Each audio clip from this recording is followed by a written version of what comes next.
Hi, I'm Saffron. I'm from Idiosyncrasy and Booked, and this feels like an icebreaker at work. Hi, I'm Sora Sullivan, and welcome to Strangers in Fiction. This is something that we're going to be hopefully doing regularly. What is the idea behind this podcast? Never mind, we don't really have an idea. It's a bunch of ideas. So we're gonna talk about fiction, because we both like fiction. Yes. We're both readers, both writers. Mhm. What kind of stuff do you like to read? Honestly, the things that get my gears going are I really love horror books. Don't like horror films. I don't like the visuals of horror things, like the actual eyeball visuals, but I like the mental visuals of horror books. I think it's because you can play it down in your head if it gets too scary, right? And I can't like unsee things, but I'm very good at forgetting words, so that's it's easy for me to be traumatized on a reading and then forget all about it. I also I love a book that either centers around somebody losing their mind or something that explores the human condition or the depths of depravity that humankind can sort of reach. All right. That's my kind of thing, because you don't necessarily get to experience that, nor do I want to in real life. So it's like a novelty. Whereas like romance books, for example, I've fallen in love and I know what that's like, and I don't need to live vicariously through that. I don't necessarily need to live vicariously through a murderer, but what I mean is it's fascinating because I don't want to do it in real life. There you go. Yeah. It's an experience it's an experience you can only have through fantasy because it's not actually interesting to you personally. It's just fascinating. And that's very cool. It's dark and awesome. I love that. Thank you. So what about you? I have no idea what you like to read. I definitely feel where you're coming from with the whole no horror movies but horror books are okay sort of thing. Because like visual effects are just so good that it looks real. And my brain is just like, nope, that's actually a dead person. Okay, cool. But in my head, I can make it look really fake. So like, there's this one thing that really stuck with me. I was reading about somebody's chest had been like mutilated and described as it looked like ground beef. So what my brain did was took a package of ground beef and spread it out on a person's chest and like put ketchup on it. That's nice. So it's fine. Yeah. There is an abundance of true crime sort of books, documentaries. And I think that people find tragedy and devastation attractive in some kind of way. And it's just a different version of that. So like, there are lots of subgenres of horror, and I'm not going to go into that right now, but there are pockets of the horror sort of book community that don't really get to see the light of day because they're seen as this like depraved, like, oh, I can't read that, it's too much. But yet, the Saw franchise, for example, is absolutely massive. Like, I've seen advertisements on buses for that particular franchise, and people love that, but they shy away from the book, so I find that really fascinating. Because it's not as visceral in the same way anyway, but yeah. But like I'm sure it's even more visceral because like you're getting into people's heads. You're not just like watching what is obviously a different person doing things or having things done to them. You're experiencing it either through the victim or the perpetrator. Yeah, that's true. I do love the first person. But I digress. So you sort of related to me with the horror stuff, but what do you read day to day? What's your like go-to, or do you have like a range of stuff that you like to read? I do have a range of stuff that I like to read. My sweet spot is something that is not romance with a romance plotline. If it's just romance, I cannot care about it. If it's just something else and there's no romantic plotline in there, for some reason it has no interest for me. But I like anything that has a plot and then also a romantic subplot. Are you a romantic person? No. Maybe that's why. That's probably why. I mean, I have fallen in love. I've done the relationship thing. I'm married. But like there hasn't been a whole lot of romance in my life Mm. because like I just don't need it. Mm. It's something that exists in fiction for me. I think it exists in fiction for most people. I mean, Probably, obviously, yeah. again, like I'm married, I'm very happy with very romantic behind closed doors and whatnot. But the whole like sweeping people off their feet and I don't know, the crazy things people do for love. I do find that to be very fictional and unrealistic, which I guess is why it's so popular, because it's that fairy tale thing that people can pretend to, seek in their real life, but really it's unobtainable or it's like short term. Yeah. So okay, so if you like stories that have a subplot of romance, do you have do you prefer fantasy based stuff? Do you prefer things that are rooted in reality? Because I know that your work is very much like a fantasy structure. Does that relate to the same kind of reading that you do? Yeah, I definitely prefer fantastical things to things that are rooted in realism. I don't get into like historical fiction or realistic fiction. It just isn't enough of a departure from reality for me. And that's not what stories are for, in my opinion. Like, there's nothing, I don't have anything against um those genres. I don't have anything against realism in fantastical genres, but I definitely am more of a fantasy, sci-fi, urban fantasy kind of person. Well, that makes sense, because I know that previously, if you listen to Sora's episode of Booked, you will learn this.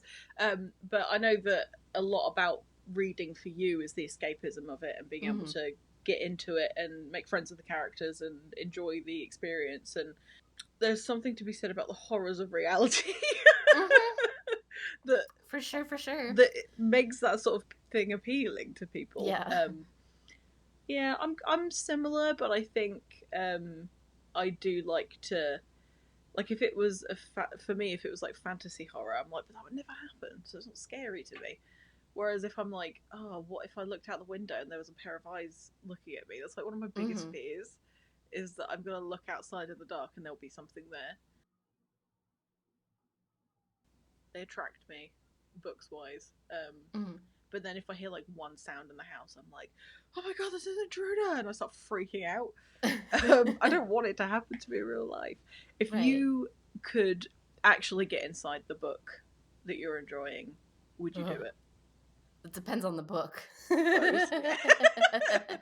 Is that something that you've ever thought? Oh yeah, for sure. Yeah, absolutely. But for me, again, it's more about wanting to be close to the people involved in the story, not necessarily wanting to be in the story. Like, I roll my eyes at other people who are like, I can't wait for the zombie apocalypse because I'm going to be one of the badasses who's just like constantly killing zombies. And, I have this really well defended like fortress with other people. And I'm just like, but you realize that most of us are just going to die within the first few days, right? Like that's you're not just going to suddenly be a badass because you've seen a couple zombie movies. Like you actually have to develop those skills over time. And like unless you're at the gun range or doing the melee fighting like every day, you're probably not actually all that survivable. And that's why I'm not excited for the zombie apocalypse, because I would die in the prologue. That's me. That's my role. I would be cast for my ability to scream. Oh my god, same. I'm too sedentary for an apocalypse scenario, and I'd simply perish. Right, exactly. Yeah, just even if it was at my own hand, because I could see it out the window and I think, fuck that, I'm not running. Yeah, I definitely don't want to be eaten alive. That does not sound fun. It doesn't. Fun to read about. Not fun to experience, I imagine. Yeah. Not my cup of tea. So your book, I know that you have created this world and the main character is you. As you've been writing it, and creating this world, do you ever like just sit back and kind of close your eyes and just live it out to enjoy it? All the time. It must be really Yeah, nice. it is. It's there's a term for that. It's called maladaptive daydreaming. So Oh, apparently, okay, I'm just a cool, collection of mental health symptoms. Uh, cute. right? Yeah, like I didn't know that that was a thing until like a few years ago Mm, after I'd started writing Interdimensional Bachelorette. I ran across the term somewhere, mm. and I I was just like, thanks for ruining the last thing that I like about myself by just making it a symptom of mental illness. It's great, love it, thank you for that. It doesn't mean you should enjoy it any less. Right, exactly, If it's and your way I've of enjoying life, then fucking do it, mate. right. I totally agree with you on that. Yeah. It's just it's I don't know, kind of embarrassing or something. Why? Maybe like a mark of immaturity. I don't know. Just let people have their Uh, things. Just let people have their yeah. things. It doesn't No, I matter. totally agree. I Whatever. totally agree. I just like that's a I don't know, and it's a and everyone else is allowed to do it, but I'm not allowed to do it kind of thing. You know what I Mm. mean? You're rolling your eyes. Nobody could hear that. My eyes are that wet. Um, imagine if you could hear that. I was thinking the other day. Imagine if everybody blinked like SpongeBob, where it's like, it'd be so weird. You wouldn't be able to enjoy a movie, would you? You wouldn't be able to socialize with you would hear your own blinking. Oh my god, that would drive people crazy. Except that like we would get so used to it by especially like Yeah. adulthood and it wouldn't be weird that it would just be one of those things that you just tune out probably. Except for neurodivergent I was people. gonna say there is a group of people that I think would disagree with you, because Yeah. most of us could get used to like people breathing and people Mhm. eating, but there are some points in the day where I'm like, if you breathe any more, I might strangle you, because of the sound. I don't like it. Yeah. Yeah, so maybe not. Anyway, that was Anyway. such a segue. This is gonna be. Maybe we'll have to change the name to Segways in Fiction, because I feel like I like that's that gonna keep too. happening. That's fine. I like Yeah. it. Oh dear. Oh, okay. So we've talked about my work a lot between the episode of book that we recorded and just now. Mhm. I want to talk to you about your work. What are you working on right now? What is your writing project? You have tweeted about it and you really love it. So I want to really love it. Tell me about it. Okay. So I'll tell you the name, and then I'll tell you what inspired me to start it, and then you can ask me questions from there. I think it's probably Okay, the cool. safest bet. Yeah. So the book is going to be called Blackout. So it has Okay. a double meaning. I'm not going to tell you exactly what that is yet. So I used to be a cab driver, technically a private hire driver. It's all the same. You're just not allowed to pick up people in the same space, whatever. So it's just easier to say cab driver, because when you say private hire, people think that you're some sort of driving strip service, which would probably be a fantastic business idea. Just putting that out there if anybody wants to take that for free. So, They did that on BoJack Horseman. did They they? totally did that. Yeah. Oh, okay. But like I was actually thinking, you're a person's like personal driver, private hire, not Oh, necessarily like a stripper. But oh. it's cool. It's fine. Different strokes for different folks, I suppose. Right, exactly. So yeah, I was a cab driver. It's just the quickest way to say it. Except I made it really long. There you go. Bit of insight into my writing. There was this one Sunday where I picked up. It was two guys. They were probably, I don't know, early to mid 30s, and a woman who was probably late 20s, early 30s, and a kid. He was probably around 10 years old. So it was dark. All the shops had closed. So in England, most shops close at like 3 or 4 o'clock in the afternoon on a Sunday. Oh, okay. So that's important for the story. So what happened was they stank of weed, which was fine, but that kind of rang some alarm bells, because sometimes people, like to use cabs to deal drugs, which is strange. But anyway, so they had to be taken. It was like a 30-minute drive. I thought, oh fucking hell, it's going to be a long journey. As soon as they got in the car, they were trying to put on dance music, turning the music up. They were all shouting over each other. And they were kind of like, I don't know, a bit gobby. And I don't know if that word will translate into American English, but it means like outspoken but a bit rude, and sort of talked over me, talked over each other and stuff.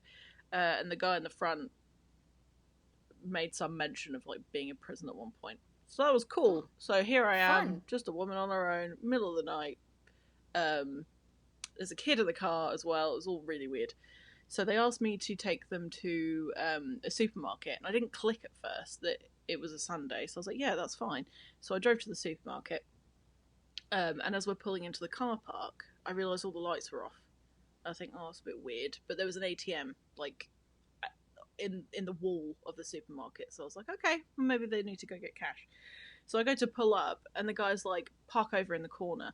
And so it's this dark, unlit car park. And I go, oh, fucking hell, I don't know what to do. So I just parked in the corner.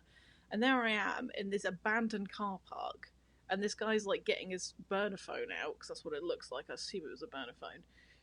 And it stops working, he starts freaking out and losing his mind. And he's like, I've got to tell such and such I'm here. I'm going to be mindful not to say people's names. So he's freaking out and his phone won't work. And then he takes what I assume is his girlfriend's phone from the back seat, and he calls somebody, and I just sort of hear this very short conversation, and he goes, wait here, I'll be back. So he gets out of the car and walks off to the other side of the car park and through this like hedge opening, and out of view. So we're sat there and I'm like, what the hell is going on? This is really weird. He's gone for quite some time. And the kid's getting a bit irritated, and the girlfriend, I'm going to call her, was like, oh, can we put some more dance music on? And so she basically leant forward and started playing with the radio from the back seat, which I found infuriating as it was. I like turned the music up really high and was like dancing around and having the best time. And then I was like, where the hell is this guy?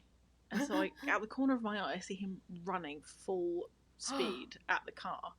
Screaming at me to start the car. Oh my god. So he right? I'm on my own. So he screams at me to start the car, and I'm like panicking, like, oh fuck. So I was like, shall I lock the doors? And I thought, I can't lock a kid in the car. And it was all like crazy, I couldn't really figure out what to do. And he gets in the car and he's like, fucking drive. And so I fucking drove, and I like pulled out of the car park. And he turns the music up and he leans to the back and yells at the girl in the back of the car, I think I killed him.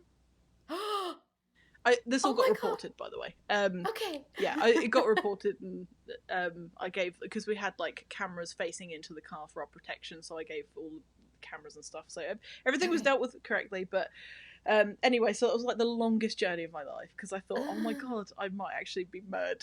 This is horrible. And it wasn't even the craziest evening doing that job, but it's one of them. And I do have a collection of short stories which kind of came to a halt because I got distracted doing something else, called The Tales of a Female Cab Driver, if anybody wants to read those as well. But those are true stories. So yeah, it basically just stemmed from there. And the book actually has very little to do with that, but that was my jumping off point. So I thought, I could do that and write a murder mystery, or, I don't know, some sort of gang thing. But it felt a bit obvious, which isn't a bad thing. It just wasn't something that I was motivated to write. So it basically sat in the back of my mind from that night. I was just trying to figure out the mystery of it all. Mm-hmm. And kind of making up stuff in my head, like, oh, I wonder what happened. I kept checking the news every day to see, like, oh, has somebody been killed? What I think happened was he lied to look tough in front of his girlfriend. Anyway, so nothing was reported, and so then my imagination sort of kicked into overdrive, and I was just thinking about my whole situation, because I lived in England most of my life, 30 years, and I was going to be moving to America, and the main character is largely based on my personality, but the situations that she gets into are wildly different to what one would expect if I was going to use that story as a jumping off point. So it's a bit sci-fi, but it's not heavily sci-fi. It's rooted on Earth, and it's in like sort of present day, but there are elements of an alien invasion, And the sort of at the core of it, which is something that's very, very important to me, was to show in a really fantastical way how people can be perceived when they have mental health issues from the outside, and the realities of what's actually happening to them. Okay. So there's kind of a story in the background where sort of observers are kind of seeing what's happening to this person. She's seeing one thing, they're seeing another, and then you kind of get 3 different perspectives throughout the book. So yeah, that's kind of it without spoiling too much. Okay, I am riveted. That sounds awesome. Oh, cool, thanks. Yeah. That was just a really crazy story, though. Like, yeah, I've got loads of camp stories if you ever want to hear any of them later. Yeah, I'm sure we so will. That's that. It's still in progress. Still hashing it out. I keep getting distracted with the website and the podcast because it's just I don't know. I care about both things, but one's louder than the other at the moment. So yeah, that makes sense. Yeah. So what stage are you at? Are you still pre-planning? Have you started drafting? What is your process like? Yeah. For the come to think of it, or that other expression that means the same thing but isn't that one. Anyway, go. What a handsome question. So the way I write is that I have to have a direction to go in, otherwise I can't cope with it. So I'm like, I half plan, half discover. So I go, okay, so I'm starting here and I'm ending here. I don't know what's happening in the middle. So Sweet. I basically started off by plotting out how many words roughly do I want to hit for this, which was foolish because I was like, okay, I'd like this to be novel length because I feel like the story deserves that length. Because initially I thought I could probably fit that into a novella, but there's a lot of complexity behind what's happening. There's lots of different points of view, so I figured I needed to give it more space. And then I said, okay, so this is the beginning, and I have got a prologue, so if anybody's got a problem with that, I'm sorry, just skip it. Don't have to read it if you don't want to. So it starts off with a prologue, which basically is what happened to me on that day, but with some artistic license to make it a bit more interesting, and also to make it fit with how the story goes. I was going to say more interesting. Wow, that's impressive. Weapons involved, and there's a little bit beforehand where you get to kind of see into the mind of a cab driver in England. So I started off with that, and I wrote that first because I thought that is my jumping off point. That's why I started this whole mental gymnastics of how am I going to make this into something. So I had that, and I didn't have an ending until maybe a few months ago because there were loads of different endings that it could have been, and the initial story has developed so much as I've been writing it that I don't think I could possibly plan out the entire thing intentionally, because I keep discovering new things about the character, and I think, well, she wouldn't say that, so why would it develop into this? And I've had family read the first 8 or so chapters, so I'm about halfway through in terms of the first draft, actually getting the meat out, and skeletally I've got the whole thing written out. So that was a really roundabout way of saying I'm not finished for the first draft stage, and I've had a few people sort of read the first draft. It's an absolute dumpster fire because it's just me just vomiting the story out with no polish whatsoever. It's been a really interesting experience because I've always loved to write, but I've never really committed to finishing anything. And I did a degree like late in life, and it was the first big thing I'd ever finished, and it was when I finished that made me realize I could actually finish a book if I really wanted to do it. So it will be finished this year. That is very cool. It's gonna happen, and there is going to be another book which is set in the same universe, but it's not about the same people. Okay. So that's that. I don't know if I answered your question. I just kind of I know you. Yeah. So you're planning to self-publish, right? I will be self-publishing, yeah. Okay. Do you have a plan for that? Not really. No. Okay. Well, I have like a wish list of things that I'd like to do in order to self-publish successfully. However, it's kind of at the hands of the algorithm sometimes. But I'm hoping that it will be the first or second thing that I publish under Idiosyncrasy as a publishing house. So I wouldn't want people to take a chance on something that I wasn't willing to try first. So I will be opening a publishing house as part of my sort of indie championing shtick that I have going on. But I want to test the water with my own stuff first, just to make the mistakes, because I don't think it's fair to be like, okay, random stranger, put all your trust in me and your child that is your work, and I'm just going to see what happens. So yeah, so I'm going to do it through that. My husband's a printer, a human that prints things. He's not a machine.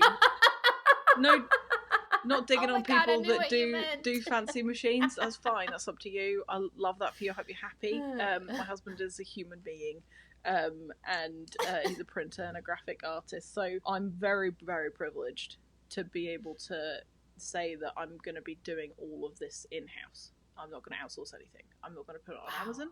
I'm not going to put it on any other platform. I'm just going to try doing it myself. That's awesome. Yeah, just to see what happens. Because if worst comes to worst, I can then put it on another site. If I'm not getting the sales that I want or the reads, it's more about the people enjoying the story for me. But my plan is I'll outsource the editing because I am chaotic and I miss stuff. But yeah, so I'll outsource things like editing because I'm not skilled enough to do that. But I'll probably, either myself or my husband will probably do the cover design. And then I'll do the layout and help with the printing. So yeah, the plan is to do literally everything and be able to like film everything that I'm doing, and just to kind of see how much work goes into the background of it, really. That's so cool. Yeah, like I'm really excited about that. Yeah, me too. It's gonna be fun. Yeah, I hope so. And I'm hoping that it will be the start of something that other people can benefit from as well. So it's not going to be like, oh, look at this amazing thing that I can do and you can't. It's more, let me try it because it might not work, and I'd rather chance it with my stuff than yours. And then if this goes well, let's invite people into the fold and let me help you do that thing as well, whilst being part of this community of people that we're sort of building together with the website and the podcast. So yeah, that's the plan, self-publishing wise. I didn't think it was an option before, but the community that I found with indie writers has just completely changed my mind. It's really quite phenomenal. I was talking to somebody about this probably about half an hour before we started recording. And I think something that I have realised is that I went into this writing thing thinking, I must get an agent. I have to get an agent. That's what everybody does. You've got to get an agent. And all I see is people struggling to get an agent. That's all I can see. I get it's oversaturated because everybody's writing a book, and I love everybody's writing a book because we need to keep telling stories. But I am very impatient, and I also Same. have very little self-respect. So I don't. Same. I think that's why we get on so well. Right. But I think having this assumption that people that self-published are the ones that like were left by the wayside because the publishing, the traditional publishing industry like didn't want them, was misinformed, and I will openly admit that, because I didn't have any exposure to it. Getting to read these unhinged books that I've read recently has absolutely made me realise I fit into that category 100%. I don't want to have to compromise anything I'm doing because it doesn't fit in with whatever is doing well at the time. Yeah. So I just think, I don't know, there's something really fucking awesome about indie writers in general, because they don't necessarily fit into a mould. They don't fit into a single genre. Like your work, for example, I wouldn't know where to put that, but it's fucking brilliant. Yeah. It is brilliant. Oh, thank you. You're welcome. But I imagine it would be incredibly difficult to get a large publisher to print a 1,000,000-word book. Yeah, I mean, like, that's just the biggest problem with it. Then there, the whole copyright issues with borrowing other people's characters. Yeah. And then there's the whole... there are a lot of reasons why I would not expect a publisher or an agent to be willing to put their hands on it at all. So yeah, I knew that I was going to self-publish if I was going to publish this at all. I got a wild hair up my ass to look into publishing in general, because I've wanted to grow up to be a writer and a novelist since I was a little kid. And I've been keeping an eye on the publishing industry for a long time, Mm-hmm. but I hadn't ever really asked the question, okay, what's the next step Mm-hmm. after finishing the manuscript and getting it edited to the best of your own ability? Mm-hmm. And, I decided to go ahead and look into self-publishing because I knew that this one wasn't going to be the one that was going to be my breakout novel, Mm. if I was going to ever be traditionally published. Mm. So in looking into that, I I started talking to, I think it was like selfpublishing.com. Okay. They have like a couple of programs where you pay them ridiculous amounts of money and they help you, quote unquote, get on the bestseller list. So they help you with marketing, they help you with your cover and your layout and all that good stuff, formatting. And it's like $7,000, $10,000. It's a lot of What? money. And then there's this like $2,000 package where, they just coach you for a year. And, I was like, okay, you know what? I'm going to consider that an investment in the future of my career because if they can teach me how to do this myself, Mm-hmm. then I can just repeat that Yeah. and, continuously make money for the rest of my career. Mm-hmm. But, I wanted to talk about the next thing after Interdimensional Bachelorette because I'm just considering this project a sort of throwaway practice sort of thing. Okay. I don't expect it to make money. I don't expect anyone else to like it. Mm-hmm. It's just something that I'm writing Mm-hmm. because I wanted to teach myself to finish books. Okay. So there's that. But then I was talking to this guy who was trying to make a sale, obviously. But I also think that in listening to what I was doing and hearing what I was talking about, which is the same thing that I just said, but in a different way. Anyway, as we got to talking about the project, he got kind of excited about it. And, I'm sure that he was being sincere, but he was also trying to make a sale. So I'm kind of taking it with a grain of salt. But he said, just call it a parody and publish it. As long as you don't try and sell merch or whatever, nobody's going to come after you. And I'm just like, you know what? You're right. And, so that's when I started kind of sort of thinking about the possibility of publishing it as a series of books instead of just putting it on AO3 as a fan fiction. Yeah. And, calling it a parody instead of a fan fiction or in addition to a fan fiction. And, I'm just kind of taking it a day at a time. So you're kind of treading a thin line between success and something to panic about, because it wouldn't be a failure because you've written it. But I think you seem to have a good grasp of what you need to worry about in terms of how you present the work, how you market it. It's a unique thing that you're going to probably find very hard to find, like the mold. You might have to create it yourself. That's kind of cool. Yeah. So I think maybe you'll pave the way for other people that have done something similar, that have always wanted to publish it or publish their work and haven't been able to because they were scared about the legality of it. But the story that you've written is like unique in its own right. You've just borrowed names and faces. Yeah. So yeah, I think it's very cool. So you're exploring it at the moment. How far down the rabbit hole are you? I'm currently this week I'm taking a break from drafting book 2. I'm stuck in chapter 4. Okay. Of book 2. But book 1 is fully drafted. I've done a round of edits. It is extremely long, but it does a pretty good job of setting stuff up. Okay. And developing a couple of things, a few steps. But the pacing is necessarily crawlingly slow. I make no apologies for that. All right. If you want a quick one and done sort of story, this is not the thing for you. And I'm okay with that. This doesn't have to be for everybody. I also have something for everyone. So, it's cool, I guess.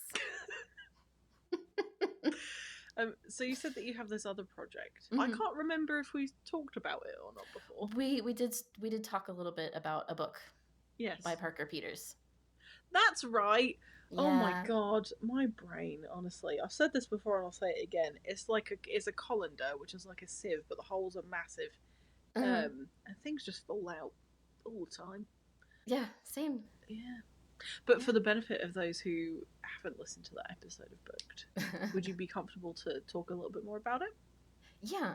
I also feel like I kind of misrepresented it in the episode of Booked that we recorded anyway. Okay, take 2. So, yeah.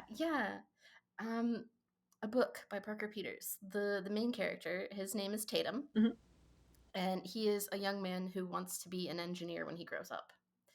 He gets involved in some magical mishappery and mayhemness. Cool.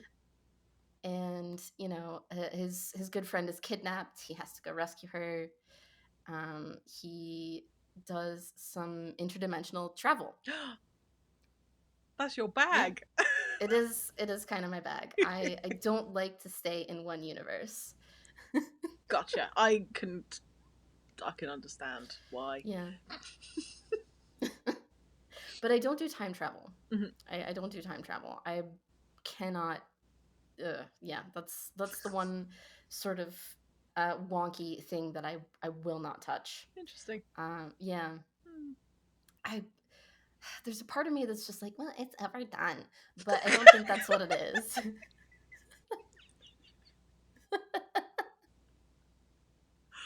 Oh, look, Doctor Who does it best. There's no need to do anything else. Okay. Yeah, I'm not a Doctor Who fan. That's okay. Yeah. Don't have to like it. Nobody has to like it. I've never really tried it, just because like every time any part of it has been explained to me, I just kind of get mad about it. Okay, you probably might not enjoy it. It's very British. That's not why I wouldn't like it. No, I know. I'm just telling you that's kind of the selling point for some people. Okay. I don't know. So a lot of Americans that I've spoken to are like, "Oh my gosh, it's British. Let me get into it." Anyway. I don't remember what I was talking about. Right. I was talking about Tatum's story. And eventually it does come out that Tatum can see you, the reader. That's very cool. He starts trying to interact with you. But obviously, you're reading a book. You can't interact with a character in the book. So, like, that's what I meant when I said that I was making it more complicated on myself than I needed to. Because, like, if I just did a stupid choose your own adventure, or I just made it a visual novel, I could give people choices. And, they could choose, this is what I want to do, or this is what I want to say. But instead of doing that, instead of making it simple and doing a bunch of different choices, I'm just telling a static story. So I have to sort of make it impossible for people to make choices. And also make whatever choices they need to make sort of for them. And like the lore that I'm developing for this setting, I guess, has a lot to do with what the rules surrounding that are. How do you present that to the reader without going, you don't have a choice in this is what's happening? Or do you actually say that? I feel like most of the time it will be presented by the narrator as a possibility. Okay. The whole book is told in second person. So it's just you. This is how you might be feeling. This is what you might be doing. And, at some point, Parker Peters is going to pull the reader aside and be like, hey, here's the situation. I recognize that I can't see you, so I don't know what you're doing, and I don't know all of the infinite possibilities. I'm just going to tell you what's most likely. So that's very cool. Thanks. Oh, it's crazy. You're a proper mapper, aren't you? I mean, I guess. But that's what I love about this weird little community we have. Is that it's not the norm, and people tell me that they're doing things, and I'm like, that's mental. I love it. Yeah, it's very cool. That's the beauty of, I think, of writing, is that if it doesn't exist, you can make it exist. Yes. in this like touchable, tangible form without disrupting what's going on in the reality of life. But you can forget the reality of life just by simply looking at a bunch of words or listening to a bunch of words, depending on how you consume your books. I can see why self-publishing is probably going to be your friend, because then you won't have to compromise. Because I feel like there would be, I mean, I'm not trying to talk you in or out of anything, but I think that because of the way that your creativity works, this is just an observation, is that it would be such a disservice to you to put reins on it. It wouldn't work if I tried to put reins on it. Yeah. So having the freedom to be like, this is what it's going to be like, and that's that, basically. Yeah. Because you believe in it so much and you put so much care and attention and detail into what you're doing, I think it'll speak for itself. I hope so. It's probably going to take a lot of marketing. It's going to take a lot of convincing, because it's not something normal. People can go, I like this thing, I might like that thing. But yeah, very, very excited for you. I'm excited for me because I might get to read it one day. Yay! Yeah, I'm excited to read read the. We were supposed to be talking about your book, so you mentioned sci-fi. Tell me more about that. Tell me about the setting aspect of the thing. What sort of lore are you developing? Okay. So the setting of Blackout is actually the town that I used to be a cab driver in. Oh, nice. Because I find it easier to start from something I know and then make it bigger than what it is. Yes. So what I actually did to prepare for this was I think I must have talked about this at some point on Booked. So if this is the second time you're hearing it, well done you. Proud of you for being a super fan. But so basically what I did to prepare for it, this is relevant, I promise, was that I had this idea in my head of where she was going to go and what she was going to do, but I just wanted to be her for a minute. I didn't really want to be her because she was having a horrible time. Right. But I wanted to be like, where is she going? What's she seeing? What can she smell? What can she feel? What makes her uncomfortable? What makes her glad? Sad, mad, and bad. So what I did was I actually made a playlist based on the mood I was in at the time. Yes, I love that. And it was lots of like Misfits and The Strokes and Queens of the Stone Age and a bit of Slipknot and a little bit of video game music just thrown in there. Sweet. And I just went for a drive. So I put my phone in a little cradle and I hit play. Not play, I hit record. I didn't play anything. Oh my god, I hit play on the playlist. So I hit record and just sort of filmed out of my car like a dash cam. It was the middle of the night. It's probably like 9 or 10 at night. And I drove where I thought she would probably go. So I kind of annotated it out loud and sort of talked about, okay, so what is she doing when she's going down here? Well, she'd probably be freaked out by that tree over there, and where would she come out of here? And oh, that looks like an interesting house. I wonder how I can fit something like that into the story. And I kind of ad-libbed a lot and brainstormed as I was driving around. So I did that loop a couple of times just so that I had something. I don't think I've ever listened to it, and I don't know if I will ever, but it was a really good exercise for me because I just wanted to feel a bit uncomfortable for a bit. Okay. So I kind of pulled up in a creepy street that didn't have a lot of lights and kind of looked around, and I was like, okay, so she's going to come down here, and that gap over there looks like something could be lurking in it, so maybe that's the thing. And so I used that as my inspiration, and I wanted it to be that people could read the book and like read that she saw Canterbury Cathedral and know what it looks like, and have it be like this fun thing that people could maybe go on that journey. There are some sort of different things that I've added in there because I don't want people to think I was like stalking their house, so I've changed like the layout of the land a little bit. But yeah, I've tried to insert real things from real life so that it feels like it's rooted in reality. The sci-fi element in it is that she is being chased by this creature. She doesn't know, who it is, what it is, where it's come from. She can't find anyone. Everyone's gone. And there's also an element of technology within it that's kind of like a heed this warning. If we push technology in this direction, then this is what could happen. Okay. In real life. So I'm trying not to give too much away, because part of the appeal of it is like, what the fuck is happening now?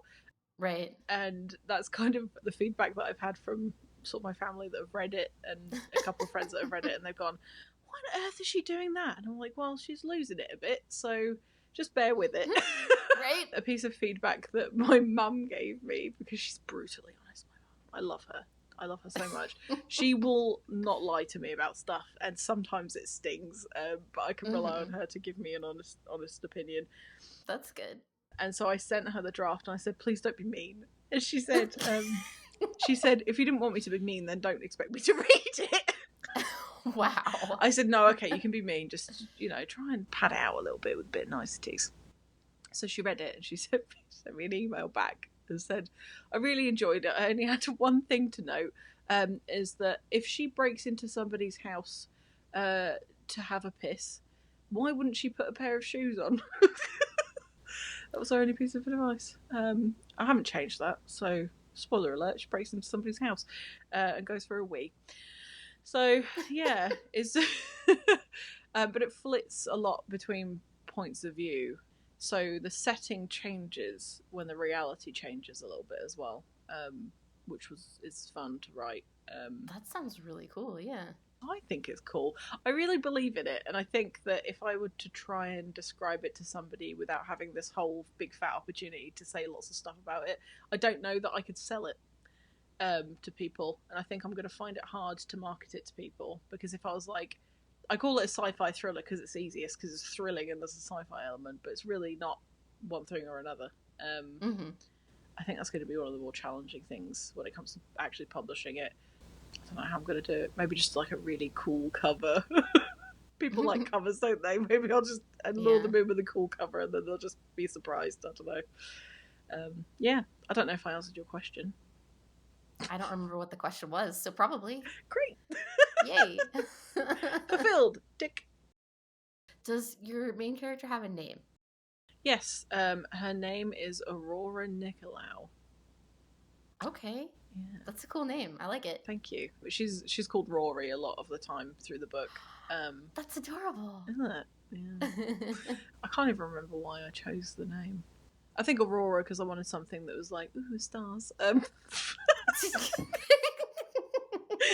And something that I could shorten as well.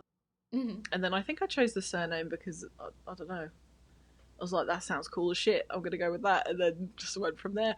I don't name a lot of people in the book. There are quite a few characters in terms of like who we meet along the way, but I don't. The main focus is on her and one other character. They're like the two sort of main people, and they kind of come together about a third of the way through the book. And then there's a police officer that we'll be introduced to at some point, and then we kind of follow them along, but they're just kind of there to limp it across the finish line. But yeah. Cool. So you know where you're going. Mm-hmm. Yes. Do you have the ending written? I do. Or are you just gonna? Oh, cool. Yeah, I have the ending written. I had a moment in the shower, an epiphany. Of course, not it was one in of the those moments. Different kind of shower. Okay. But yeah, so I had a moment in the shower because I have a lot of the plot of the second book. I had that written mentally before this one was fully formed. Okay. But I needed to set it up in some way, but I didn't want it to be like, that's all that book is for, which is why it took me a long time to get to the stage. And I didn't have a segue. It didn't have a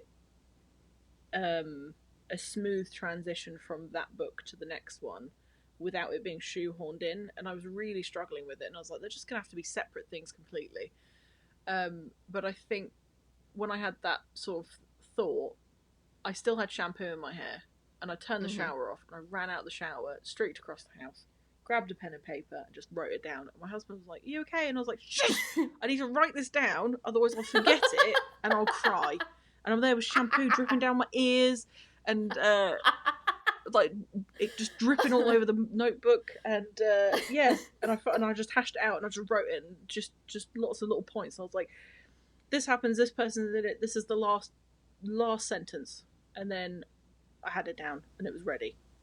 And once I'd written it down, I was like, that is absolutely the ending. There is no conceivable way it could be anything else. So I know where I'm going. I know how it ends. I know how we get there. It's just making it interesting enough and detailed enough so that it all makes sense. Because it is a little bit like, what's happening? Why is she doing that? Who's that? Why are we doing this? And it kind of jumps a little bit, which is going to take it's going to need a gentle hand, I think. It's a little bit flitty at the moment, so I need it to be ironed out. But I don't know if I'm capable of making it that polished without somebody else helping me. Like, look at it from outside of my brain. Because inside my brain, I'm like, that makes perfect sense. But to anyone that's not in my brain, would go, why didn't she put on a pair of shoes when she broke into that person's house to have a piss? So, yeah. I feel that. That's really exciting. And the jumping out of the shower in the middle of shampooing your hair, like, that's dedication. I would have finished my shower. Couldn't have done it. It was falling away like pieces of a wet cake. I couldn't stop. All right. No, I get that. But that's definitely dedication. Hey, look, man, this story is going to get told whether I like it or not, and it flashes across my mind every day. I don't always have the mental energy to be able to put the words down on paper, but I do, like, oh, she does this, okay, and then I write it down. Like, I'll text it to myself or put it in a notes app, or if there's usually a notepad in every room in my house, so I'll try and, like, scribble it out, and sometimes I come back to it and I think, what the fuck does that say? But then the ones that stick are good. Do you find yourself thinking about your writing, like, all the time passively? Yes. I don't know how to stop thinking about it, honestly. I tried recently. I was like, okay, I'm taking a break. I'm done with this forever. I'm not doing it anymore. And that lasted for 5 days. Wow. And I was still thinking about it the whole time. And I was back to accidentally working on it after 5 days. And I didn't realize what had happened until day 10. I was like, oh, when did I start working on this again? I'm not doing this anymore. What happened? So, yeah. You have to tell it then. You have to tell the story. I have this theory, and I said this to Paulette Hampton. I have this running theory that all writers are just a little bit possessed. Not by something demonic, just by, like, the power of creativity. And you don't have a choice. It's happening now. And you'll be continuously haunted by these characters because they are your little creations. And don't try and ignore it, would be my advice to anyone that has that same problem. Don't pretend like it's not happening. Don't pretend that you're not creative, because you are. Find an outlet and let it out, because you'll just drive yourself crazy otherwise. Yeah, that's definitely true. I keep saying man recently. To me, saying man is gender neutral. That's how it's like dude. Yeah. Yes. It's exactly like dude. It's dude, guys. Yeah. I just keep doing that lately. I'm like, oh man, I don't know who I think I am. I pick up these little words sometimes, and then I just say them for about 3 weeks, and then there's a new one. Calling people donut, that's been going for months now. But I never used to do that, because quite a lot of my family, blood family, we call each other all the names under the sun. My mum bought me a birthday card that said only twats are born in March. We call each other funny names. Okay. But here, that doesn't fly. Apparently that's mean. My sarcasm's mean. I've had to be really, really careful about how I talk to people. So I just call people donut, which is kind of playful, like, but in England that's still quite rude. So I'm getting away with it. But I'm going to need to switch to something else soon, I think. We've been talking for an hour. We have been talking for an hour. How did that happen? We started talking. That'll be it. That'll be the one. I think that's why that's happened. Well, like, we came in with a couple of questions, and those when you're doing something as complex as writing a story, Mhm. especially like as complex as a novel, Mhm. you can talk about it forever, basically. Yeah. That's true. So an hour is easy, and we're both doing that thing. So Yeah. yeah, it stands to reason that we could talk forever. We won't. No, I don't want to no. run out of film. Film. Oh, fucking hell. I'm sorry. Oh, That's I'm losing fine. it. Well, do you have any other questions for me? I'm sure I do, but I can't think of them right now. That's okay. You can ask me Yeah, later. but That's fine. I'll write them down and we can talk about them next time. Amazing. But yeah, this has been so much fun. Yes. I think that this is going to be a wild journey, episode to episode, with no real... Within episodes. With it, yeah. Like, we just did a lot of jumping around. Yeah. Which is great. Episodeception. So if you enjoyed this and you would like to enjoy more things like this, then we will do more things like this. Absolutely. I think we're going to do more things like this anyway. We should anyway. But you're welcome to enjoy them. But yeah, this has been Strangers in Fiction. Thank you so much for joining us, guys. Yes, thank you so much for being here. We really appreciate you, whoever you are. Yes, out there in the universe. And that's where I'll fade it.